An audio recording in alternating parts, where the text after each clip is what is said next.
guys, I'm here in Florence, one of the most beautiful cities in the entire world. It's truly like an outdoor museum. But there is one particular place that gives that term a whole new meaning. This is the Loggia Dei Lanzi. It is an outdoor sculpture garden, basically. And these are not reproductions. These are the original sculptures by some of the greatest artists in history. Now, before we get into that, a little bit of history. The Loggia sits regally on the edge of Piazza della Signoria, the center of Florentine life for the last 700 or so years. Back then, it wasn't just an elegant medieval plaza, it was a stage and a courtroom where faith, politics, and art would battle for the spotlight. This structure, this arcade, was actually built in the 1300s. At that time, it was meant to be kind of a place for public ceremonies, public debates, awards, things like that. But then, slowly as time went on, it transformed. One of the first pieces to arrive was this one. Perseus with the Head of Medusa by Cellini was commissioned in 1554 by Cosimo de' Medici. By the middle of the 16th century, the Medici dynasty had basically clawed its way to power, and their patriarch, Cosimo, had turned Florence into his personal fortress. The Republic was over, and he wanted everyone to know it. And here he is, ironically, but it was basically his way of sending a message to the city, more importantly, sending a message to his rivals. I will crush you. I will take you down like Perseus is crushing Medusa if you mess with me or mess with my city.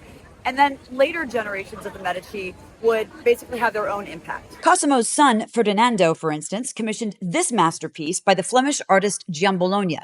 Rape of the Sabine Women is one of the finest examples of mannerism, a style that was basically all about exaggerated beauty. See the elongated arms, the dramatic poses, and emotion that seems to leap off the marble. But here's the thing, this sculpture hides a very ugly reality. It was inspired by events, a true event that actually took place right around the founding of Rome in 750 BC. Basically, as the story goes, the Romans were like, hey, we don't have enough women here. And how are we going to be this unstoppable empire if we can't make babies to grow up to be soldiers? So they basically hatched a scheme to go up into the hills outside of Rome and basically take the women. So that's what they did. They went to a summer festival, a summer solstice festival. They go in there, catching everybody completely off guard, including the husbands and fathers and boyfriends of all these women. They grab the women and take them back to Rome. So as you see with this picture, you can see one of the Roman soldiers holding the woman who is helpless while he basically crushes on one of the townsmen. Could be her father, could be her brother, but that was the idea behind this really incredible sculpture.